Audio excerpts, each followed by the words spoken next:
Actor விஷாலோட இந்த நிலைமைக்கு காரணம் அவரோட பழக்கவழக்கம் தானே தவிர டைரக்டர் பாலா இல்லை அப்படின்னு தெளிவாக வந்து சொல்லியிருக்காரு. இந்த மாதிரி தேவையில்லாமல் தப்பான இன்ஃபர்மேஷன் வந்து ஸ்ப்ரெட் பண்ணாதீங்க அப்படின்னு சேகுவாரா வந்து சொல்லியிருக்காங்க. இவர் மட்டும் இல்லை, நிறைய பேர் வந்து ஒவ்வொரு இன்ஃபர்மேஷனாக வந்து சொல்கிறாங்க. அப்படி என்னதான் ஆயிருக்கு விஷாலுக்கு அப்படின்னு நம்ம டீட்டெயிலாக நம்ம பார்ப்போம். நோவல்டி சேனலில் போடுற வீடியோவை நீங்கள் இப்போ தான் பார்க்குறீங்க அப்படின்னா சேனலுக்கு சப்ஸ்கிரைப் பண்ணி சப்போர்ட் பண்ணுங்கள்.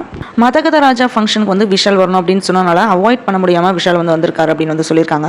அங்கே மயக்க பிடிச்சி விஷால் வந்து பேச முடியாமல் வாய் குளர்றது வந்து தெளிவாக வந்து தெரியுது. விஷால் இந்த நிலைமைக்கு வந்ததுக்கு காரணம் டைரக்டர் பாலா தான். அவன் ஃபிலிமுக்காக வேண்டி விஷால் வந்து 2 கண்ணுக்கு ஆப்ரேஷன் பண்ணி ஸ்டிச் பண்ணியிருக்காரு அப்படின்னு வந்து சொல்லியிருக்காங்க. அதே மாதிரி 15 நாள் ஷூட்டிங் எடுத்து விட்டுருக்கலாம். ஆனால் 2 இயர்ஸ் இந்த மார்க்கனை வச்சு ஷூட்டிங் எடுத்தனால தான் இந்த நர்வஸ் டிசீஸ் வந்துருச்சு அப்படின்னு ப்ரொடியூசர் பாலாஜி பிரபு வந்து சொல்லியிருக்காரு. ஆக்டர் விஷாலோட கழுத்தில் வந்து ஏதோ ஒரு மார்க் இருக்குது அப்படின்னு வந்து சொல்லிட்டு இருக்காங்க. 2012 தான் வந்து மதகத ராஜா வந்து ஃபிலிம் வந்து எடுத்திருக்காங்க. 2013 வந்து ரிலீஸ் ஆகிற மாதிரி இருந்திருக்கு. ஆனால் அந்த ஃபிலிம் வந்து ரிலீஸ் ஆகிறதுல நிறைய சிக்கல் இருந்தனால இப்போ இந்த ஃபிலிம் வந்து 12 இயர்ஸ்க்கு அப்புறம் வந்து பொங்கலுக்கு வந்து ரிலீஸ் ஆக போகுது. இந்த ஃபிலிமோட ப்ரெஸ் மீட் பார்த்தீங்கன்னா விஷால் வந்து பேசும்போது கை வந்து நடுங்கிடுச்சு. அதே மாதிரி அவரால் சில வேர்டை வந்து கூட மைக்கில் வந்து பேச முடியாமல் ரொம்ப கஷ்டப்படுவார். அப்புறம் விஷால் வந்து அங்கே இருந்த சேர்ல விஜய் ஆண்டனி வந்து உட்கார வச்சுட்டாரு. அவருக்கு என்னதான் ஆச்சு அப்படின்னு சுந்தர் சி வந்து சொல்லியிருக்காரு. இந்த ஃபிலிம் வந்து ஷூட்டிங் அப்போ ஒரு இடத்துல வந்து தலையில வந்து குதிச்சிருப்பாரு. அப்போ தலை வந்து நேர தரையில வந்து அடிச்சிருச்சு. இதனால இவரோட கழுத்துக்கு பக்கத்துல இருந்து படக்குன்னு ஒரு சவுண்ட் வந்துருச்சு. பதறி போய் நாங்கள் வந்து அப்போலோ ஹாஸ்பிட்டல் வந்து அட்மிட் பண்ணியிருந்தோம். அங்கே ட்ரீட்மெண்ட் கொடுத்துட்டு இருந்தோம். கியூர் ஆயிட்டாரு. விஷாலுக்கு வைரல் ஃபீவர் இருக்கு அப்படின்னு அப்போலோ ஹாஸ்பிட்டல் வந்து ரிப்போர்ட் இஷ்யூ பண்ணியிருக்காங்க. விஷாலோட கழுத்துல வந்து ஏதோ ஒரு தழும்பு ஒன்று இருக்கு. அதே மாதிரி ஃபீவரா இருந்தா இப்படி வந்து நடுங்குமா அப்படின்றது நிறைய கொஸ்டின் வந்து ரைஸ் ஆகிட்டே இருக்கு. அதே மாதிரி ஒரு யூடியூப் சேனலுக்கு சேகுவார் ஒரு இன்டர்வியூ ஒன்று கொடுத்துருக்காரு. அதுன்னு பார்த்தீங்கன்னா ஆக்டர் விஷாலோட படபடப்புக்கு காரணம் டிடி சொன்ன மாதிரி வைரல் ஃபீவர்லாம் எதுவுமே இல்லை. அது உண்மையுமே இல்லை. வைரல் ஃபீவர்னு பார்த்தீங்கன்னா இந்த ஷோக்கு அவர் வந்து ஃபர்ஸ்ட் வந்திருக்கவே கூடாது. நல்லா குளிச்சு பட்டு வேட்டி சட்டை போட்டு விபூதியோட வந்து பவ்யமா வந்திருக்காரு அப்படின்னு வந்து சொல்லியிருக்காரு. அது மட்டும் இல்லாமல் வைரல் ஃபீவர்னா வெறும் கை மட்டுமே வந்து உதறாது, உடம்பே வந்து மெலிஞ்சு போயிருக்கணும். விஷாலோட இந்த நிலைமைக்கு காரணம் டைரக்டர் பாலா தான். இவன் படத்துக்காக வேண்டி கண்ணை வந்து ஸ்டிச் பண்ணிட்டாங்க அப்படின்னு நிறைய பேர் வந்து சொல்லிட்டு இருக்காங்க. இதெல்லாம் முட்டாள்தனமான பேச்சு அப்படின்னு வந்து சொல்லியிருக்காரு.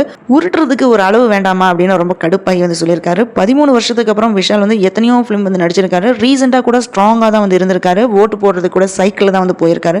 அது எல்லாருமே நம்ம பார்த்துருப்போம். 5 to 6 மந்த்தாக தான் இந்த ஹெல்த் ப்ராப்ளம் வந்து விஷாலுக்கு இருக்கு அப்படின்னு நினைக்கிறேன். பிசிக்கல் இல்னஸ்னால ப்ராப்ளம் வந்திருந்தா இந்நேரம் அவர் வந்து ஹாஸ்பிட்டல் அட்மிட் பண்ணியிருப்பாங்க. ஸோ அந்த இன்ஃபர்மேஷன் வந்து ஸ்ப்ரெட் ஆயிருக்கும். ஸோ வணங்கான் ஃபிலிமுக்கு அட்வர்டைஸ்மெண்ட் கிடைக்காதனால இப்படியெல்லாம் பாலா மேல அவதூறு வந்து சொல்லிட்டு இருக்காங்க. பட் விஷாலோட கண்டிஷன் வந்து என்டையர்லி ராங் ஹேபிட்ஸ்னால தான் அப்படின்னு வந்து சொல்லியிருக்காரு. மாது இந்த ரெண்டுலையுமே அடிக்ட் ஆயிருந்தா இப்படி தான் உதறல் இருக்கும். நர்வஸ் சிஸ்டம் டேமேஜ் ஆக ரீசன் என்னன்னா சரக்கு தான். அதே மாதிரி அதிகமாக எனர்ஜி வேஸ்ட் ஆச்சுன்னா இப்படி நடக்கும் அப்படின்னு வந்து சொல்லியிருக்காரு.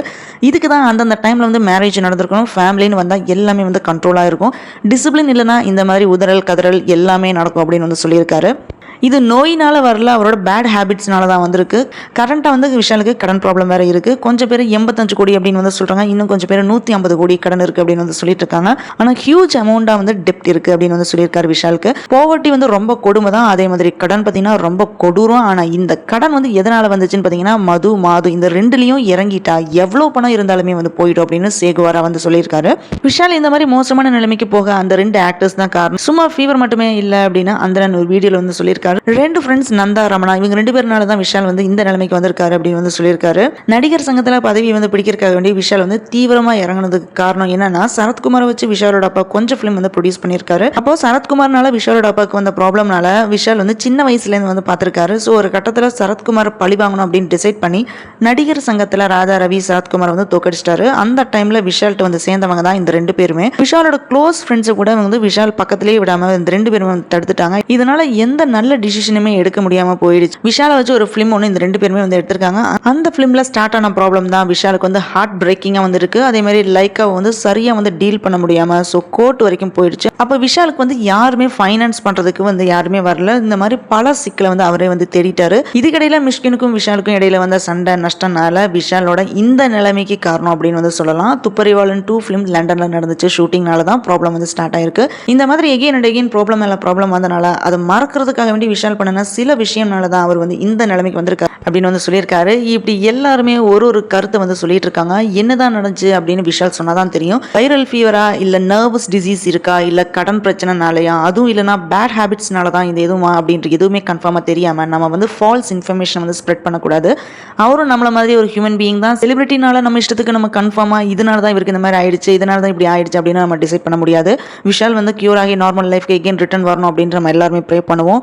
இந்த வீடியோ பிடிச்சதுன்னா லைக் பண்ணுங்க, ஷேர் பண்ணுங்க, சப்ஸ்கிரைப் பண்ணி சப்போர்ட்